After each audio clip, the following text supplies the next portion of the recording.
Hello, everybody. Shooty here. Take three. I fucking started recording. The first take was kind of rambly and disorganized, so I wanted to redo it. Take two, I started recording it, and then at 7 minutes in, my PlayStation said that I had way too much memory being used on this one particular track, which made no sense because I deleted the previous track. I don't know. I deleted a couple of older unfinished projects, and uh, I just got to restart. So I'm talking about Assassin's Creed, the Ezio trilogy. I'm gonna skip over my background history with Assassin's Creed as far as my first time playing the games and stuff like that, because I don't want to explain it again. But I will get into where I kind of fell off with the franchise. So I've been like one of the people who definitely was like a sucker and bought the game every year when it first came out. Uh, Not like exactly when it first came out. I didn't get to play. I didn't. I played Assassin's Creed 2 pretty late, and um, uh, basically Assassin's Creed Brotherhood was almost on the way by the time I was even done Assassin's Creed 2. So, but I did play the first one, and then I did play the second one. So, with that out of the way, I did keep up with the franchise though up until Syndicate, and then there was that break between Syndicate and Origins, and the story in Syndicate and stuff like that, and where they were going with it was really fucking stupid, and it was enough to like kind of like turn me off from the franchise a little bit. And then that break between the games was just enough for me to be like, yeah, I'm kind of over it. So, and then like when they announced Origins, I was like uh completely like, I think I was almost 100% turned off at that point, because to me a lot of the uh fascination with the assassins and stuff is you don't know everything, and when you kind of go through and you over explain literally everything, it becomes kind of stupid. So I kind of just like gave up on uh, Assassin's Creed as a franchise, especially after Valhalla. Valhalla, I didn't play. I played Origins because my brother bought me a copy. And when people buy me video games, even if I don't like them, I'll still play them, because to me that's the respectful thing to do when somebody goes out of their way to pay money for a video game for you, is you show them respect and you play the game they bought for you. I think that's the least you could do for somebody who has put their time into getting something that they thought you might like. So I played Origins, and I thought the gameplay was kind of fine, but I was not super impressed with the story. And then, like, I did not have any interest in Odyssey, and Valhalla completely turned me off from the franchise, basically entirely, because that's basically just a Viking game and has nothing to do with Assassin's Creed. So, whatever. Um, so, what do I think about the Ezio trilogy, however? Well, I, like most fans, really like the Ezio trilogy. Um, I might differ from most fans. I kind of like Assassin's Creed 2 more than Brotherhood, which is um for anybody who's not initiated into the Assassin's Creed franchise, uh Assassin's Creed 2 is like A New Hope. Um Brotherhood's like Return, or what was it called again? The Empire Strikes Back, and the Re- uh, Revelations is like Return of the Jedi, as in starts off pretty good, gets really good in the middle, and then kind of like dips down a tiny bit, but doesn't go bad in the end. So the so the right now I'm just gonna get it out of the way. Spoiler warning: you're probably gonna hear stuff about the story. I'm not gonna do a plot for plot synopsis of these games because it's kind of too hard to like go into depth in detail about the plot of 3 different games in one video, especially when those games are really long.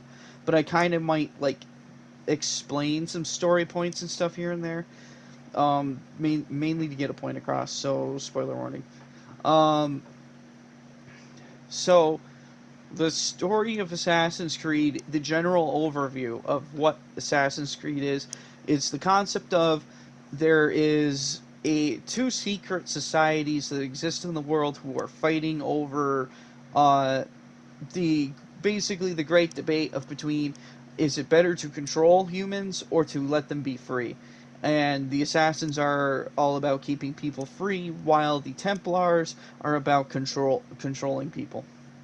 They, for all intents and purposes, the Templars are basically the Illuminati. Although the origins of the Templars date back to a point that's almost indeterminable, um, and they numer around the globe. Usually, there's some kind of they exist as some kind of global elite. Um, so a banker or a king. Sometimes they are. Sometimes they're like a general or something like that. But it's if you've ever heard of like the Illuminati mythos type stuff, this is generally speaking what the Templars are supposed to be. The assassins, on the other hand, are usually people who come from. They can come from any kind of background, really. Um, they try to play it up sometimes, like the assassins come from like humble backgrounds and stuff like that. They're grassroots type of people, and that's not even necessarily true. Everyone's favorite assassin, Ezio, was literally the son of a banker, and they were pretty wealthy, well-off people.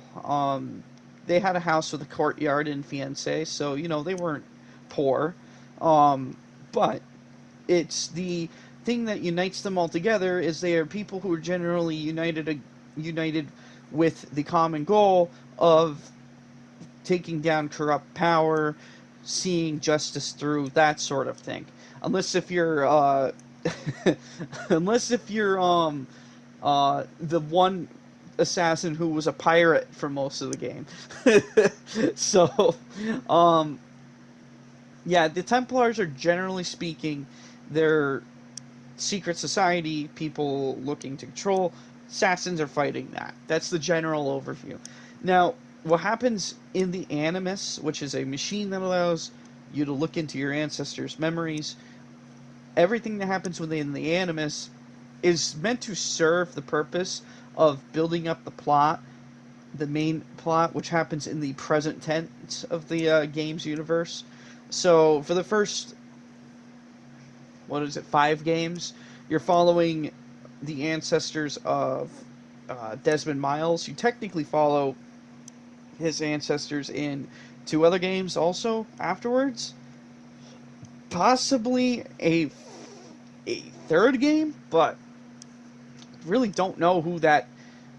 I don't really know who's the ancestor that French assassins for. That doesn't matter. I'm getting off track.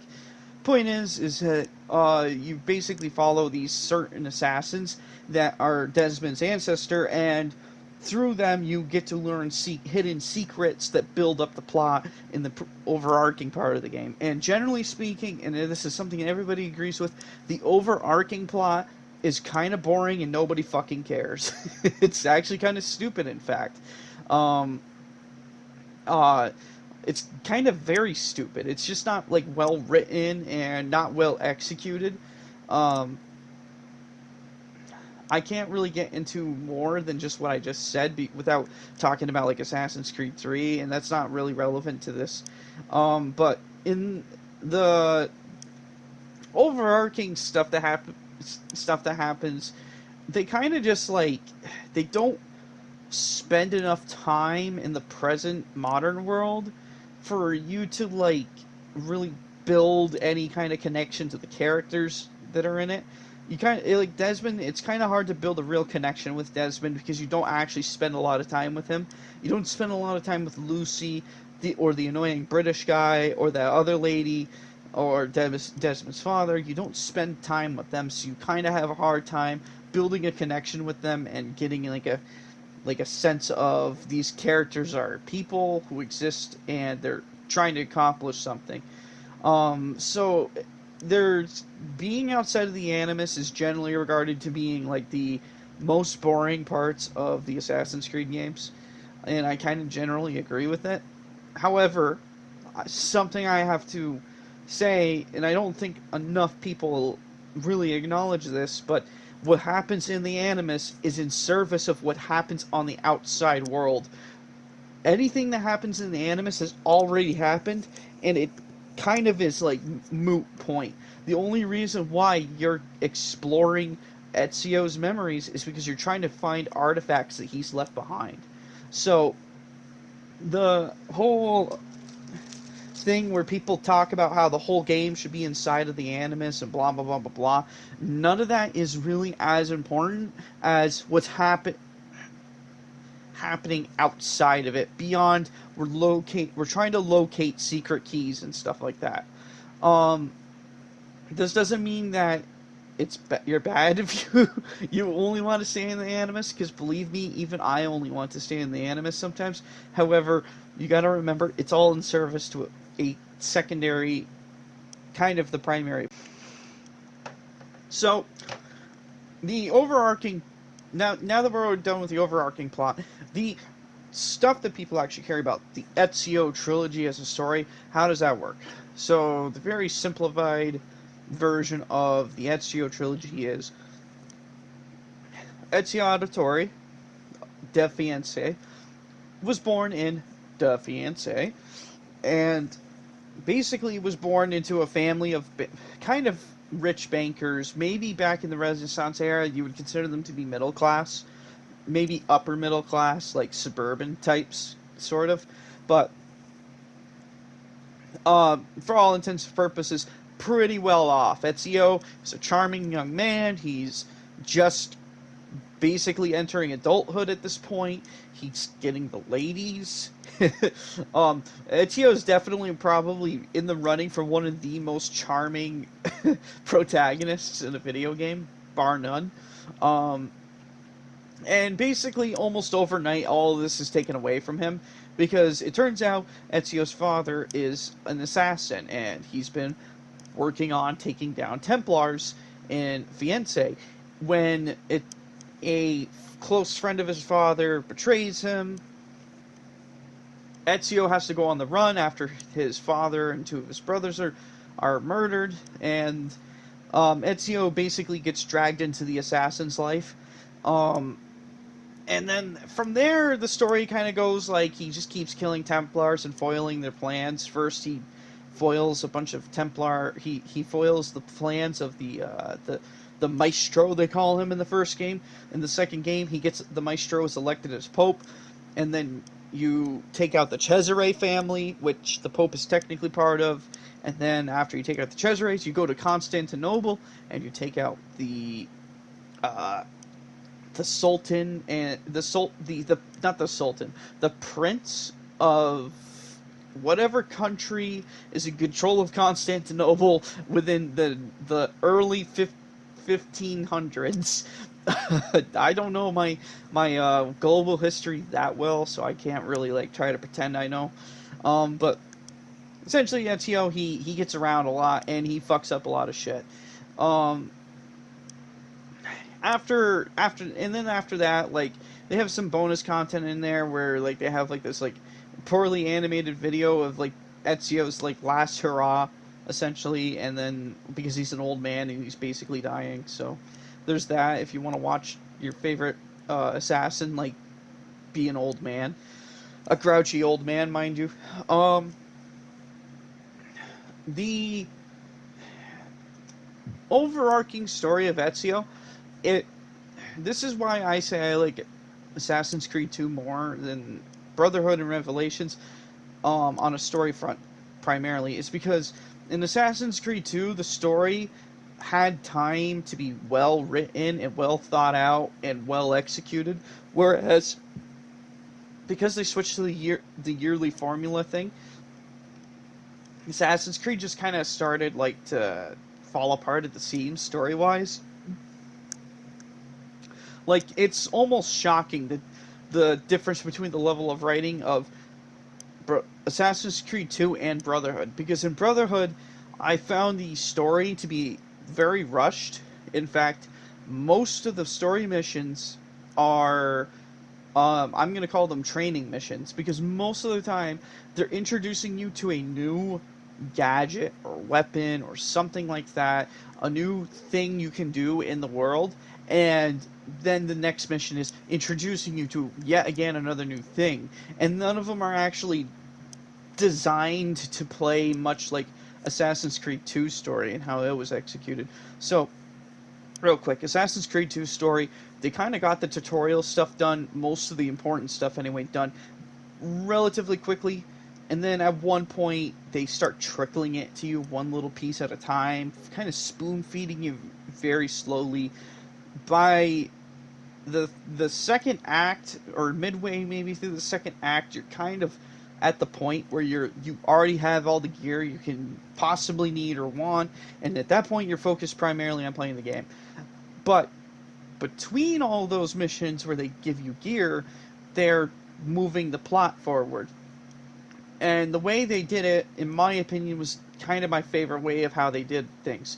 So it's like you would like learn the name of a Templar, and instead of just killing him outright, instead you spy on him a little bit first. You get to know this Templar. You get to know who he is, what his role is in the scheme of things, and then you also spy on him to see who he hangs out with. You get to learn, okay, he knows these 4 other Templars. Now those guys are on my target list. And then you'll take out that one Templar, and then you'll go and you'll do the same sort of thing to the next guy, and then you do the same sort of thing to the next guy.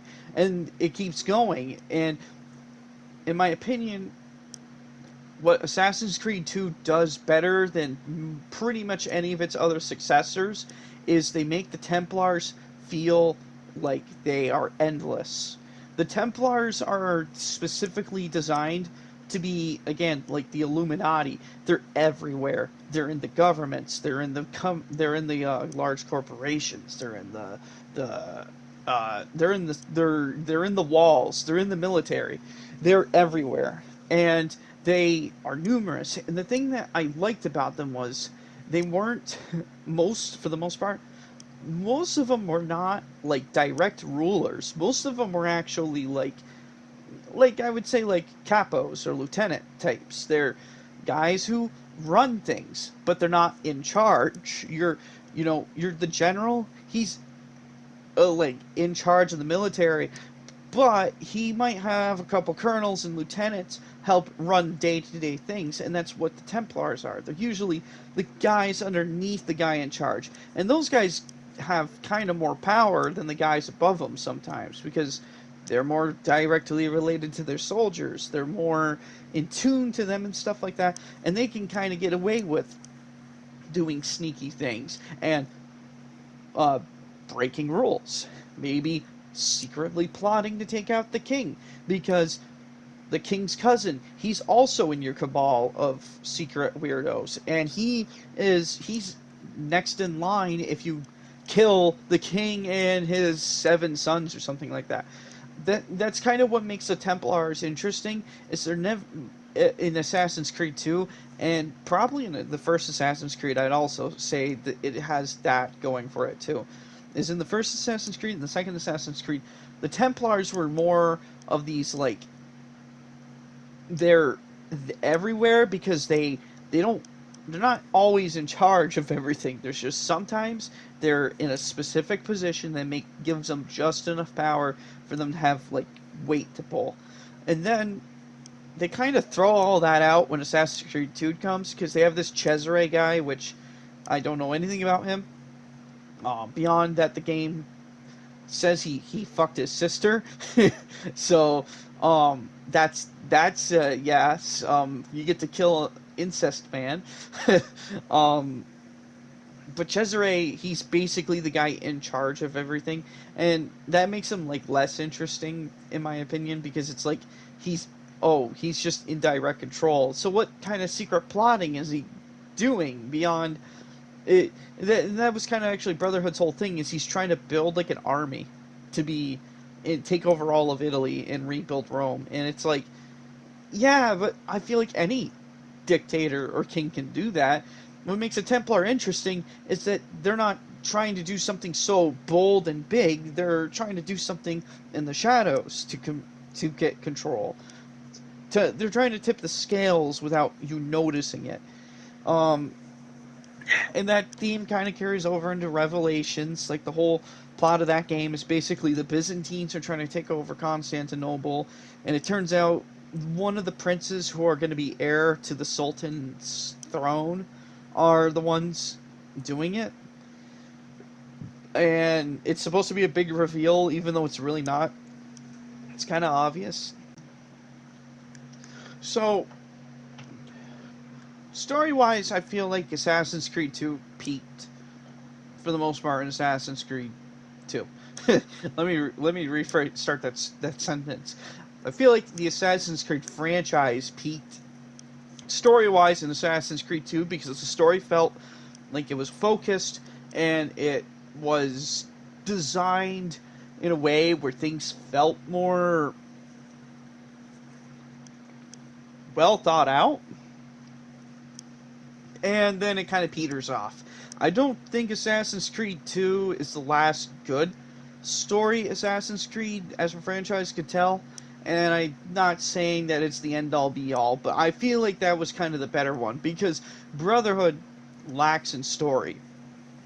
But what it lacks in story, it sort of makes up for in gameplay for the most part. I think there's a couple things I want to complain about with it started in Brotherhood. It's and it's the lack of maps to go to. So Assassin's Creed and Assassin's Creed 2, there was not just one city map, there was multiple city maps. And I liked that because it made the map feel big without making the map actually bigger. Like, you had more places to visit. And the different cities, despite the fact they're all Renaissance era Italy cities, they all felt different, at least. It felt like you're seeing different places, and they kind of had different themes and different vibes and stuff like that. But then Brotherhood, it only takes place in Rome, basically, and that's in the Rome map is not very big. Like, the city itself is all mostly crammed in like one corner, and then the rest of it is just like big empty space with like, oh look, there's the Roman Colosseum and stuff, and it's just boring that way. It would have been better if they would have just made multiple maps again. I feel like maybe make it so you can go back to Florence, but you can see other parts of the city you probably couldn't see before, or maybe not Florence. There's other cities in Italy you could have gone to.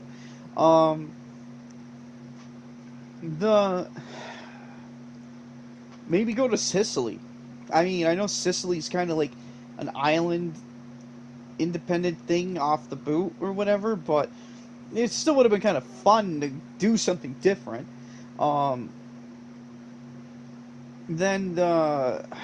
it just, that to me made it boring. Constantinople has the same issue.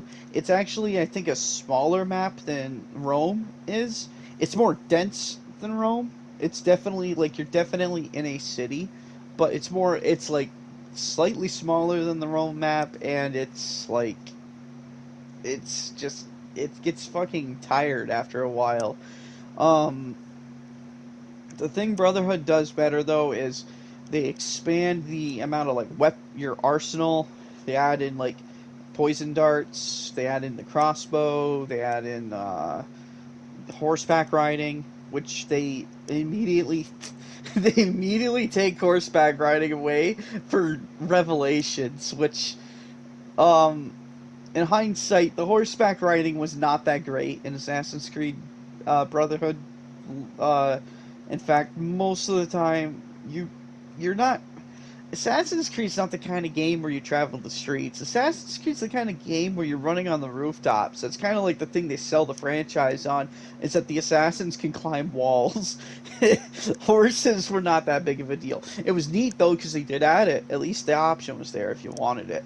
Um, uh, the thing though that they primarily did better, in my opinion, in Assassin's Creed Brotherhood was like the arsenal expanding, and then adding in the assassin apprentices was really cool. I'll get more into that when I talk about. Actually, no, I'll get into it now. I feel like the apprentice thing worked better though in Revelations. I think Revelations did the assassin's apprentice thing better because they have like these missions you do that once the assassin reaches a certain level, you do a mission with them where you're like, and the idea is that it's like Ezio teaching his pupils and stuff like that. And I liked it because it kind of like gave you more of a connection with your assassins. You kind of like got to know them, even though they're all generic and literally all have the same face model. They at least still felt like different kinds of people. And usually the way it worked was you got one mission where the assassins like doing their thing, but they fail, and then they like when you max out the assassin's level and then become a master assassin, they will get a second shot at the mission they were doing, and they end up succeeding. And that to me was really cool because it wasn't just it in Brotherhood you really don't have that. Your assassins are just kind of there, and it to me I just liked how in Revelations they gave you more of a connection and stuff. And Ezio, he's kind of a cool mentor in my opinion. That's something I love about Ezio's character is the way he evolves throughout the franchise. At the beginning of the game, he's like he's just a young buck who wants to fuck, and then by the end he's an old buck who wants to fuck, but he wants to fucking settle down. Um, he's ready. Ezio at the end of Assassin's Creed Revelations, he's ready to like retire and stuff. So, um, yeah, it's the I feel like they did the assassin apprentices better in Revelations. They also added the hook blade in Revelations, which I really liked because it made the climbing faster. And it just felt nice. I don't know how else to say other than it felt nice. Um, the the weapon selection in Assassin's Creed is really cool. I think a complaint I'm gonna have with the gameplay is they make it too easy for you to lean on the counter attacks as a crutch. Um, I feel like they could have gotten away with like incentivizing the player to attack the enemies more frequently, go on the offensive instead of staying on the defensive. Because I do recall heavily relying on counter attacks for the longest time, and then only when I like came back to these games did I experiment with actual like attacks and stuff. And that's kind of like when things kind of opened up for me. Like it felt a little more like it felt like refreshing to play the game a different way than what I traditionally did. But in Revelations, at one point, I stopped trying to kill guards, and I would instead disarm the guards and then beat them up with my fists to, like, play this like idea that Ezio didn't like killing guards or something like that. Which was stupid, but who fucking cares? um, it was still fun, and it was a fun challenge to have to like counter attack or counter a guard swinging a sword at you and shit like that. And and that doesn't even get into like the different like the Revelations brought like more stuff like they added like new types of bombs. Traditionally, you got like just smoke bombs, which kind of broke Brotherhood a little bit because it was very easy to just throw a smoke bomb and like just kill most of the people while they're all coughing up along. Um, Revelations, they maybe have made things worse. They made like actual like some of them like actual like grenades you can throw, but so they added ones in there like distraction bombs and stuff like that. They also added in so the one thing like that they carried over through all three games is I call them the support factions. There's the thieves, the uh, the tramps, and the mercenaries. The thieves, basically, their whole shtick is you hire them, and then you can point them at some guards guarding a door and tell them to distract them, and the thieves will like pickpocket the guards, and the guards will like chase after them, and it gives you an opening to enter a restricted area. The mercenaries similar, except they attack the guards. I didn't use them a lot because they're kind of like the fighting.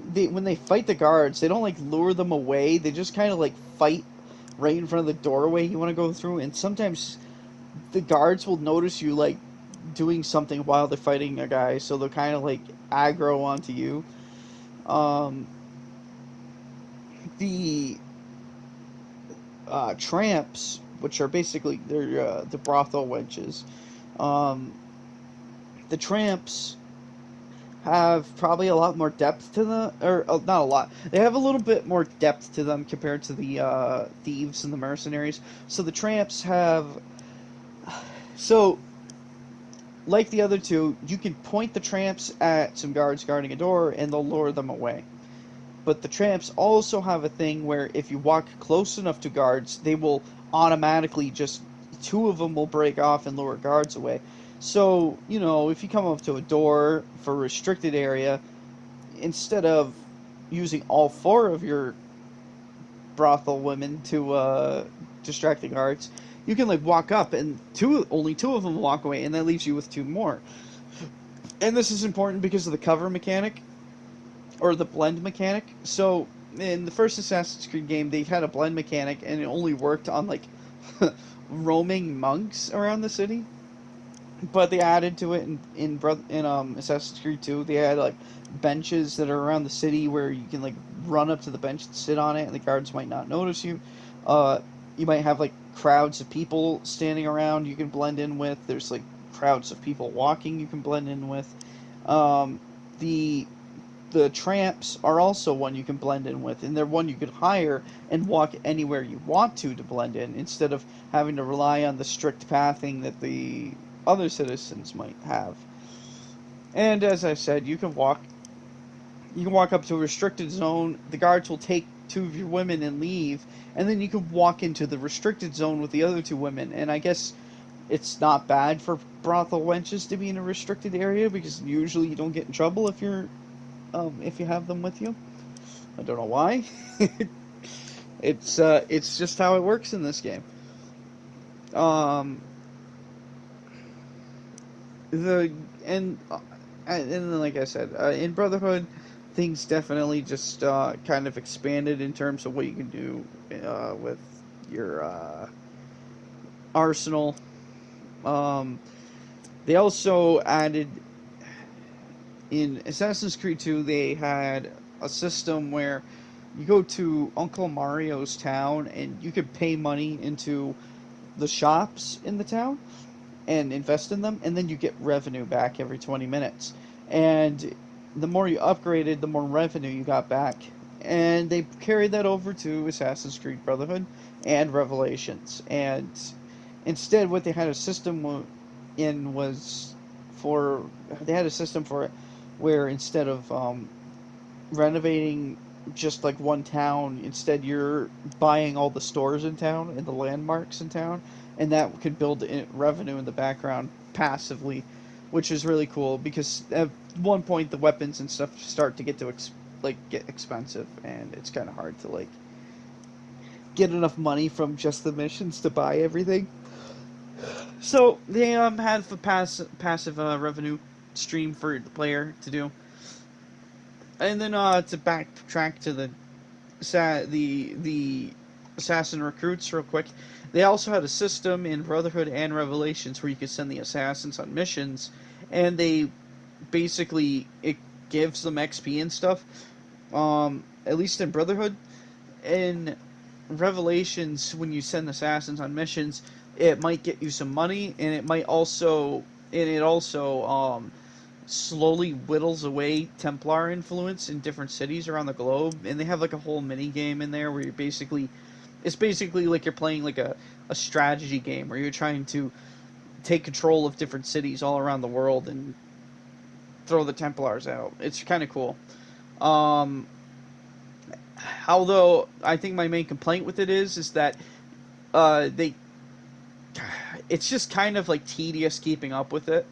I feel like that when you put assassins in a city to control it, there shouldn't be any need for you to have to manually tell the assassins to defend the city, but they do anyway. They have like a thing where you have to manually tell them to defend the city, and it's just tedious. I digress. Gameplay though in Assassin's Creed, um, the Ezio trilogy I like a lot throughout all three games for the most part. The running and parkour mechanics were kind of stiff back then, and they're still kind of stiff now. So there's no real change in that department. If you play these games, they're kind of old. So, I mean, they are old at this point, but they're like PlayStation 3 era. And I feel like PlayStation 3 era is like, I think PlayStation 3 era is a sweet spot in gaming. It's like, it's not like PlayStation 2 era where like it's hit or miss if the game is going to be fun to play, because it's like an old PlayStation 2 game, or okay, an NES game. They're kind of fun to play, but not really anymore. Unless if you're like particularly interested in a very limited like video game, and that's not. And this isn't to say these games are bad. They're just not as fun as when you play like a modern counterpart, like playing Mario Odyssey. If you're younger and you haven't played Mario 64, you might like Mario Odyssey more because it's more fun to control, it's smoother, that kind of thing. Whereas the 64, it's a little older, it's a little clunkier. So it might you might find like the access in the like getting access to the game might even be tough. So and I know someone's going to go out there and say, well, you can play this streaming service or blah, blah, blah. It's not the point. The point is that the newer games, a lot smoother, less clunky to play than older games. That's what I'm trying to get at. PlayStation 3, I feel like, hit the sweet spot of when games were comfortable to play. They don't feel super clunky most of the time. Some of them do, but a lot of them feel like just right. Like, I can think of a couple of examples that don't feel just right. Like, I think Haze. I played Haze before. I think Bioshock, and that's not even a knock against Bioshock, because that game is fun as fuck. Fallout New Vegas is kind of or not kind of, it definitely is clunky to play. But besides that, a lot of like even like Call of Duty, like Call of Duty 4 still feels good to play to this day. Like it's old as fuck, but it feels so good to play. Assassin's Creed just barely hits that sweet spot of feels good to play, because there's some moments where it's like you're running and they do this. If you've played a third person game, you might know what I mean by this. It's like tank controls almost, where it's like you're pointing the camera this way, so you expect when you push the stick forward, your character's going to go in the direction your camera's pointed in, but instead your character keeps running in the direction they're pointed in, and it's not even because it's like tank controls, it's just like some weird input delay, and so sometimes you'll have instances where you're trying to get Ezio to run one way, but instead he's trying to run up a wall in front of him, and it's like, and he keeps like running up halfway and like falling down or whatever. It's like, that's so fucking annoying when it happens. You still get that sometimes, but for the most part, I feel like these games are very like easy to control and fun to play. And that's a good thing for games that they're at their age, because as a game gets older, sometimes the less fun it gets to play. So any game that's like old and easy to play, I think it's great for younger people to get into who haven't played them, because I mean, like, I don't know of any kids who are into Assassin's Creed, but if they wanted to get into the franchise, I think the Ezio trilogy for certain is like an easy like starting point for them if they want to like see what the older content was. So I think that's like an A plus in Assassin's Creed corner. Anyway, I think I'm gonna like end this here. My final thoughts are: I love the Ezio trilogy. Um, despite its shortcomings, and my like older, more mature brain is able to comprehend some stuff better. Um, I feel like I can appreciate these games for what they are, and they'll always hold a special place in my heart. I've always loved like the old Assassin's Creed games, back when the assassins were the assassins and not Vikings or fucking Magi's. I think they're called um, Egyptian warriors or whatever. Uh, anyway, I that's all I have to say. Um, and it was nice to make another one of these videos. Take care.